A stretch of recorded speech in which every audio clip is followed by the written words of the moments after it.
Okay, great. Good morning, everyone. Thank you, Marsha. How is everyone today? Are you excited about the World Trade Center Day? I am. This has been a stunning work put by the entire team, so thank you, World Trade Center, for putting that event together. So we only have 20 minutes, and I think my timer is going to start very soon so that I get to get everything in the background and I won't go over. Perfect. Thank you very much. And we want to talk a little bit about global innovation. I work for a company called Trimble, and at Trimble we do business in 40 different industries, from transportation to agriculture, construction, geospatial. We have a little booth outside. You can go and check into our annual report, all the things that we do. We're about $2.7 billion in revenue with over 11,000 employees around the world in 35 countries. So as you can imagine, innovation is really a challenge in sometimes because you need to think about what's coming next, how can you take a competitive advantage. And what I wanted to share with you this morning is how I got about 20 patents in the company. Got my 20th one actually yesterday. Woohoo! One per year. Been with the company 20 years, one per year, that's the goal. And so to do that, you need to think really differently, and that's what I want to share.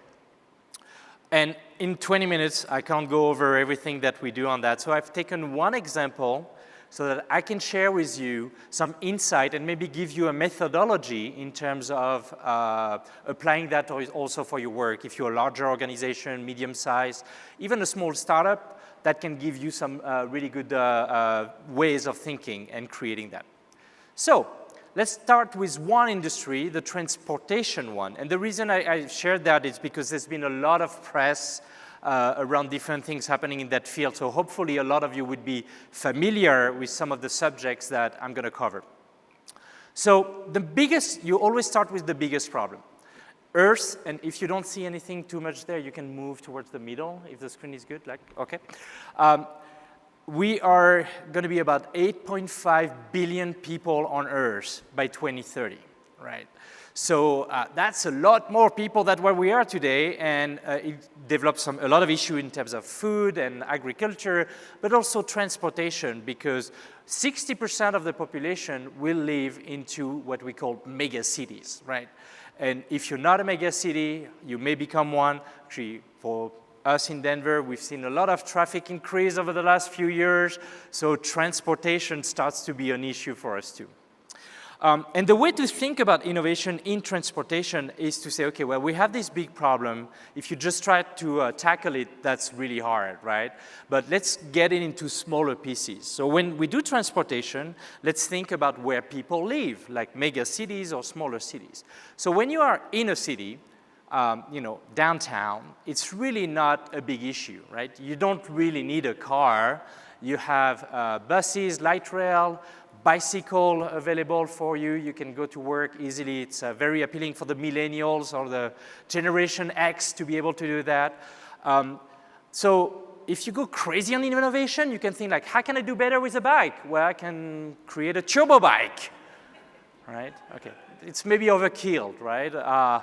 But we've seen in the last 2 years those things called overboards and people going on there. We don't see that many in Denver, but I've traveled around the world and people are using that for transportation within the cities. And for the younger people in the room, right, this is an overboard, right? I want to make sure everybody understands that. And you think, okay, overboard, it's right there. Are there some innovation in there? Yes, there are. There's this French guy, always promote the French people, that's the French accent here, that is doing a real overboard, right? His name is Zapata, and he's flying that. Maybe you've seen he had another machine that was on a jet ski, and then he was just raising in the air using propulsion from the water, like jet stream right there. But he's building those right there. Of course, when you think about overboard and transportation, people are going to be, killing the system. That's some sort of innovation. Okay, we get there. But that reminds me a lot about what happened in the Wall-E movie from Pixar. So, who knows? Don't be lazy, run, get on a bike. We're lucky enough to live in a beautiful state to do that. So we started from very small, like downtown. You know, is there any big problem in there? Not really. But when you're like me and my family, we live in the suburbs, we live in Westminster, right in between Denver and Boulder. I love Westminster, Westminster Power. Always promote what you're going for. But we've seen the traffic increase, like, you know, it's getting crazy.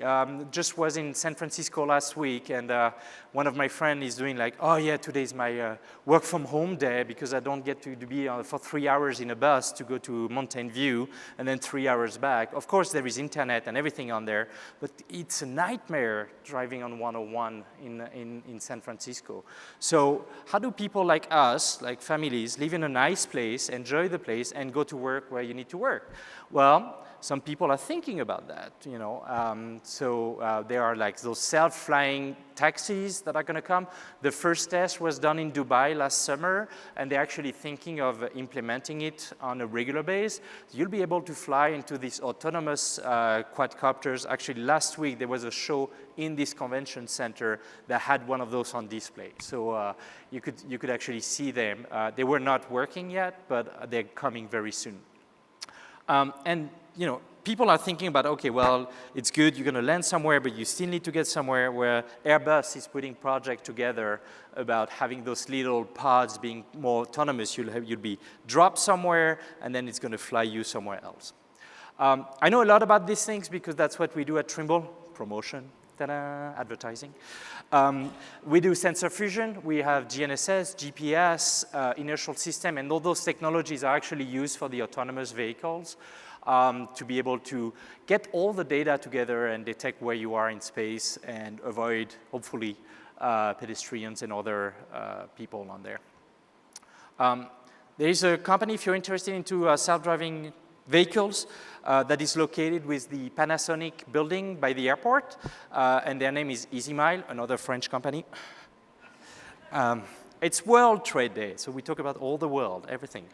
And so they're pretty good. But it's also going to change the way we move goods around countries. Actually, the first test of self-driving truck getting goods from one part of the country to another one was here in Colorado. That was made by Otto, which is now owned by Uber.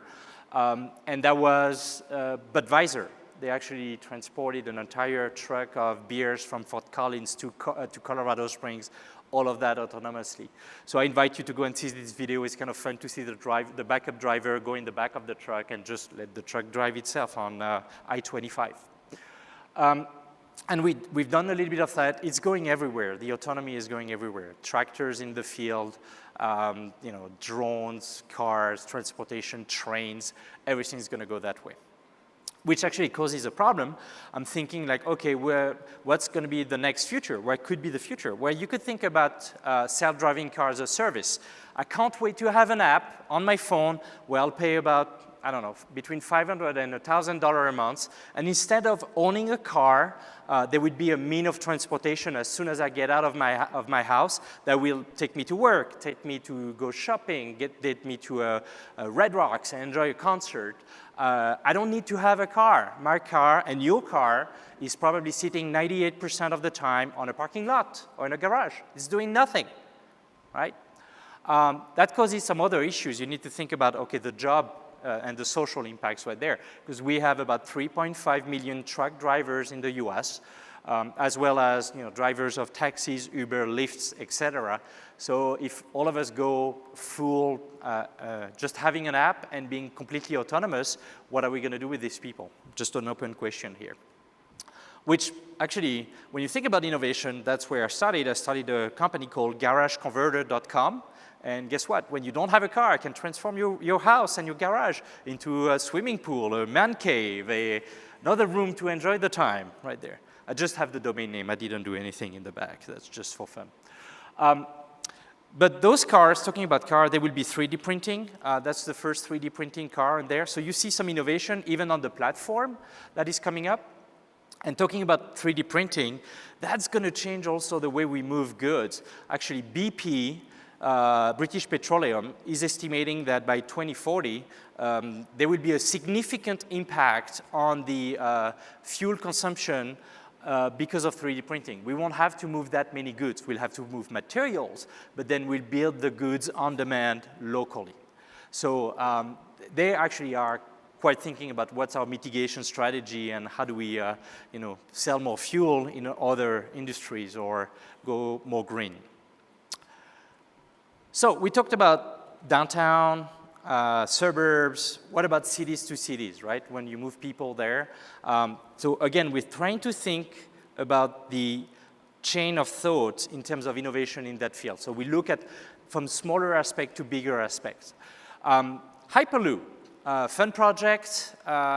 We start to see a lot of pilot projects coming in. It's kind of this train that is in a vacuum tube that is going to go from cities. They estimate that if we had one between Denver and Las Vegas, we'll be in Las Vegas in 30 minutes, right? So even with the TSA check-in, we can't beat that, right? But that was a project created by Elon Musk, and Elon had another plan for that, is building tunnel with the Boring Company, and people were like, why are you building tunnels? Well, it's to facilitate the driving in Los Angeles between downtown and the Tesla factory, and in reality, what he's really looking is actually building tunnels and infrastructure for Hyperloop, because it makes way more sense to dig underneath the earth, and you can actually create those vacuum-sealed tunnels where instead of building them on top on earth, right? So that guy is kind of smart. He's doing something in there. I don't know. He just announced he's launching a candy factory. Announced it yesterday. So Willy Wonka, right here. So we talk cities to cities, and now let's think about continents. How many of you travel on a regular basis, international? It's World Trade Center, so a lot of people do. In there, we can think about going faster with plane. This is the Boom project that is actually in Colorado. Supersonic jets that gets you from one place to another one. So, okay, great. That's one way of doing innovation, like smaller, faster, more expensive in this case, probably. But some other people are thinking differently. I said, like, okay, well, today it takes about 10, 12 hours to get to Tokyo, right? And in Japan. What if we could get to Tokyo in about the same amount of time, but you enjoy a nice night of sleep in a hotel cabin that actually flies above the earth and gets you there in 10 hours, right? So that's a real project that people are thinking about. Actually, I'll take that flight, sleep in the plane and enjoy a nice view on earth. That's a nice way of doing it. Or you can go also planet to planet. Let's think, we think transportation, right? We want to go to Mars, how do we get there, right? So we just discovered a Earth system, I think it was last summer, NASA discovered TRAPPIST system. So there may be other planets we want to explore beyond what we're doing today. To do that, you can take a SpaceX, I'm just mentioning Elon. Elon, I love you. No, just kidding. And so you could actually take a rocket to get in there, right? And that makes sense, but it's pretty slow. NASA is thinking about those new spaceships that are actually contracting the space in front and expanding the space outside, which actually would make you go almost as fast as light. So that's kind of interesting that there are some projects like that. So what I want to talk here, I mean, everything I've shown you, for most of it, you knew about it, right? You knew about Hyperloop, you knew about self-driving trucks, etc. But I think to make the step function in innovation, you need to think completely differently. So at least you understand what's going on in your market. Good, maybe you're one of the players there, but what's coming next? And to do that, you need to think about completely different things that are not related at all with transportation. The first trend, okay, we might be replaced by machines, right? There are a lot of robots. Self-driving car is one of them that might replace drivers, but we might be replaced by machines going into the future.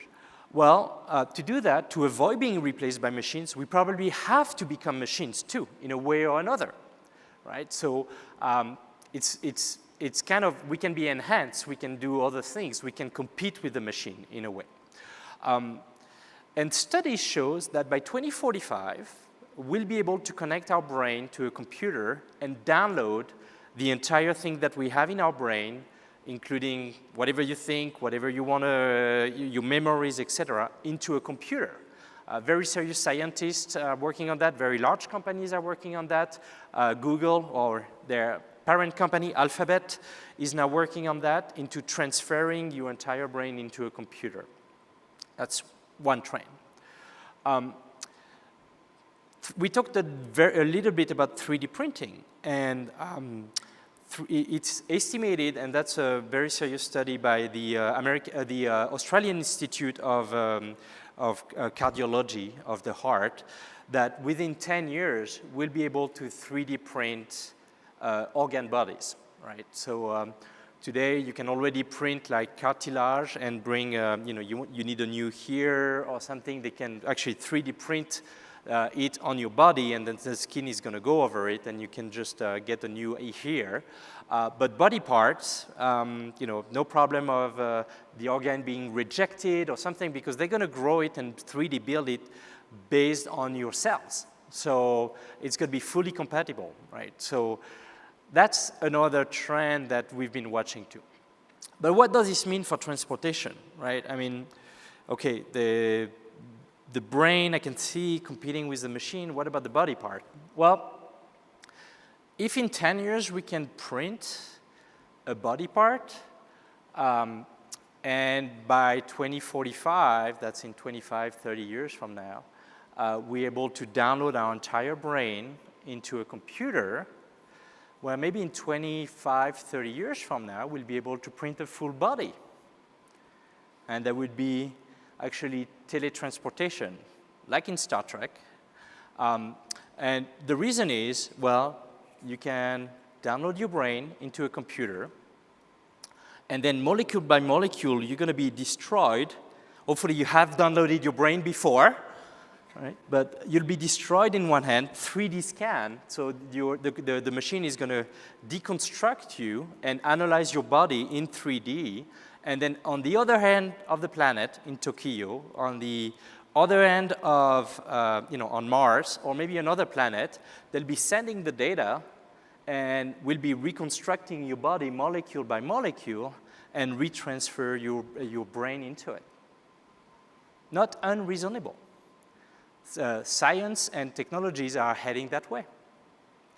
So, one way, the other one. Believe me, when I tell that to the Airbus engineers, I had 700 Airbus engineers in front of me, and I told them, the future, we don't need airplanes, just need teleportation. Some of the advantages here is like there's less fuel, fossil fuel that we need, less energy for sure, and then also for healthcare. Actually, the future of transportation might be healthcare. I can repair my body, right? If I have a cancer, well, instead of transferring my body to the other side of Earth, I can just reprint a body next to mine that is corrected, that has been healed or changed. And your memory could be repaired. Like maybe you had some traumas in the past, and you say, well, when you upload my memory banks in my brain, when you upload my brain, get rid of those. Or you can learn new skill. I can learn karate, or something like that. I didn't learn karate, but maybe in the future I'll do. And so it also means like we don't need a lot of transportation infrastructure like airports and bridges, tunnel, roads. We can do a lot of things with those estates here. Any real estate agent here, you'll be able to sell roads in the future. That's pretty fun. So, the future of transportation might also be the future of plastic surgery. You can get a new body. Reprint yourself with better attributes everywhere. All right. I want a third arm. Ooh, that's going to be useful to do other things. I don't know. 4 arms. So it creates problems, of course. Can there be 2 of use somewhere? I don't know if we can say use. I search around, but it's like use. There are 2 use. At different place.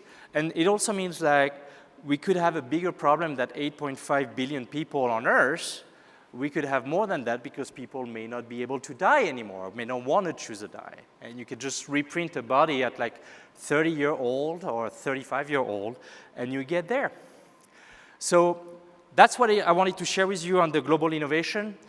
Start with a big problem in your industry or even bigger than that. Think about what are you trying to solve and what are those problems are solving. Look at all the obvious passes, everything that everybody is doing, what you read in the news, what gets there. And read and watch science fiction and talk with artists. A lot of things that are happening and thinking outside the box is actually by doing all these things. And if you can't get into the obvious paths, try to think about what's coming next. What are those other industries that are getting there? So with that, I do tweet a lot. I do share a lot on LinkedIn on a lot of those subjects. I'm available for talking. This is my cell phone number. Give me a call, and I'm right at my time. Thank you very much.